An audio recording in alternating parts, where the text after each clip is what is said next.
Tim Kaine wants your vote for U.S. Senate. Before you give it to him, think about the number of times he's tried to raise your taxes. Kaine's answer to every problem is to have the government raise taxes and spend more money. Tim Kaine was an enthusiastic supporter of the president's health care law, Obamacare. Obamacare will be a disaster in every possible way, starting with the cost. The cost projections have almost tripled from the $900-some billion promised when the bill was passed to $2.6 trillion for the first 10 years.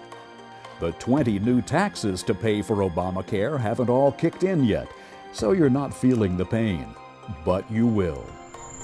Tim Kaine also supported the president's stimulus bill.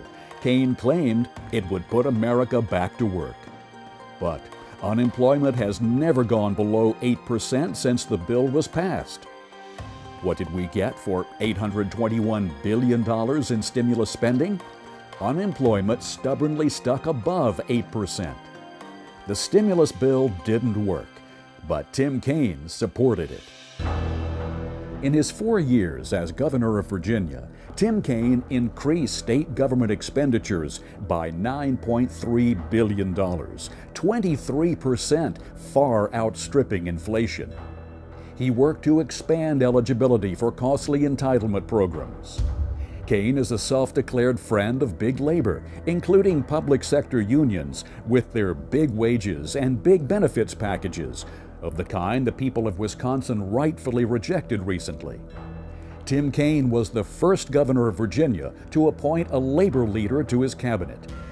In 2011, ABC News reported that Kaine, while chairman of the Democratic National Committee, repeatedly talked to union leaders in Wisconsin, and that he was directly involved in coordinating the union's budget-busting efforts there. Send Tim Kaine to Washington, and you can expect him to keep supporting public sector unions with their continual demands for higher pay and more benefits. By the way, Kaine has taken more than $150,000 from unions in this election cycle. As governor, Tim Kaine sought state income tax credits for green jobs. His current economic plan calls for more tax dollars to be spent on clean energy projects.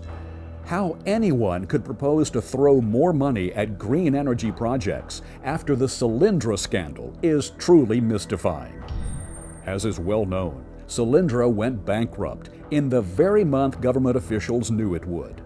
But the scandal didn't stop there. More than a dozen other green energy companies went bankrupt also, despite being bankrolled by the government. Another half dozen had massive layoffs. A political slush fund funneled money to friends of the president and former House Speaker Nancy Pelosi. The green energy program was crony capitalism at its worst. Solyndra executives took the Fifth Amendment before Congress. More than 100 criminal investigations have opened into this whole mess, with 5 prosecutions underway by July. This is Chicago-style corruption we don't need in Virginia. This is the dirty reality of green energy subsidies, not Kaine's empty promises about a bright green energy future. Yep, this is what Tim Kaine and his friends gave us for our money. How does Tim Kaine pay for all his foolish, wasteful spending ideas? The answer is simple. Kaine never met a tax hike he didn't like. Tim Kaine asked for a tax increase in his very first week as governor. In his last year as governor, he proposed what would have been the largest tax increase in Virginia history. He proposed hiking the state income tax by $2 billion, about $1,000 for every family of 4 living in Virginia at the time. The budget Kaine submitted to the state legislature that year was so outlandish that every single Democrat voted against it. His tax increases were too much, even for his own party. Not only that, Kaine was trying to raise taxes in part because a big chunk of money was missing from the Virginia Department of Transportation. This led to the infamous shutdown of rest areas on Virginia's interstate highways. The next governor found the money and reopened the rest stops. That governor, Bob McDonnell, then went on to fix the rest of Kaine's $1.9 billion deficit without raising taxes. Between his first week and his last year as governor, Tim Kaine tried to raise more taxes and fees, more times than any other governor in Virginia's history. In 2006, 2007,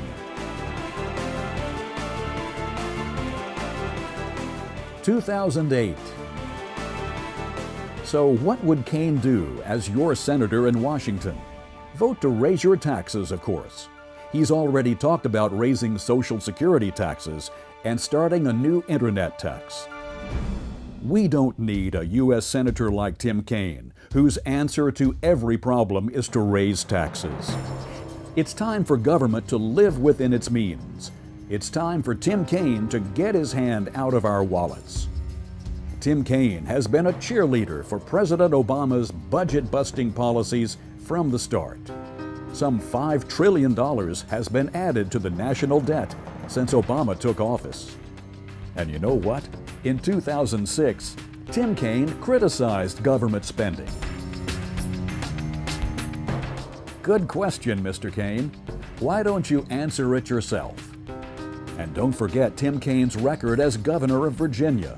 Constant increases in state government spending that far outstripped inflation, and a steady drumbeat of new taxes. Mr. Tax and Spend has a record.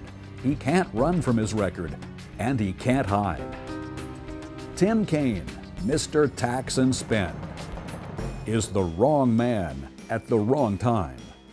Tim Kaine, bad for Virginia, bad for America.